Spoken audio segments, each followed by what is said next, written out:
tortoise and the hare. There once lived a hare who lost a race to a tortoise. When out in the forest one day, the hare saw the tortoise and said, "You were lucky to win a race with me, but I bet you won't be able to beat me again." Now, the tortoise was a wise old tortoise, so he agreed to race the hare again. Everyone came to see the race, and when the monkey said, "Ready, steady, go!" the hare and the tortoise were off. The hare leapt up and ran as fast as he could, leaving the wise old tortoise plodding along behind him. When the hare stopped to look back, the tortoise was so far behind that the hare couldn't even see him.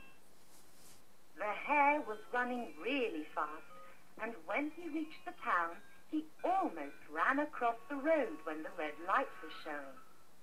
A park keeper stopped him just in time to save him and told him, "Slow down, little hare, and only cross the road when the green light is showing." While the tortoise was still plodding along. The animals who could run fast all laughed at him, but the slower animals were on the tortoise's side and cheered him on. The hare found some children having a picnic in a field. The food looked so nice that he asked if he could join in. "Oh, yes," they said. "We've got enough food for all of us." Trying to eat as fast as he could, the hare threw all his rubbish on the ground. "Wait a minute," said the park keeper. "Look at the mess you've made." The hare had dropped litter all over the park. He ran backwards and forwards, left and right, picking up all the rubbish and putting it in the bin. At last the hare had picked up all the litter and could carry on with the race. As he ran around a corner, he found some beautiful flowers and decided to pick some. "They'll be good to help me celebrate winning this race," he said. Suddenly a teacher came along and said, "Leave the flowers alone." And the hare was so worried he leapt away and disappeared around the corner. Meanwhile, the tortoise had come to a river where some children were playing with toy boats. When one of the boats capsized, the tortoise helped the children turn the boat upright, and they all said, "Thank you." Tortoise crossed the river and saw some children busily picking up rubbish. "Can I help you tidy up?" asked Tortoise. "Thank you very much, but we are nearly finished," they said. Let's see what you have learned. On the other side of the park, the hare was playing basketball.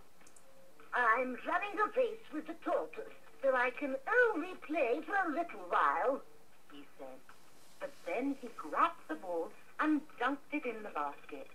Once the game ended, the other players needed to go home. "Goodbye, hare. We had fun," said the children. "Me too. Thank you for inviting me to play," answered the hare. A little while later, the same group of children saw Tortoise plodding along the street and asked him if he was in the race with the hare. The children offered to carry the tortoise. "Thank you, but I think I prefer to win on my own," said Tortoise. "Good luck," yelled the children as the car sped away. When dusk came, the sky turned dark and it started to rain. Thinking that he was miles ahead of the tortoise, Hare decided to take cover under a nearby tree. He waited and waited for the rain to stop and ended up falling asleep. When Hare awoke from his long nap, he yawned and stretched and looked around. "Oh, no!" cried the hare. Down at the bottom of the field, the tortoise was crossing the finishing line. The hare jumped up and ran as fast as he could, but it was too late. The tortoise crossed the line first and won. The hare was very sad to have lost the race again. But the tortoise said, "It doesn't matter who won the race. Let's put it behind us and be friends." And from that day on, the tortoise and the hare have been the best of friends.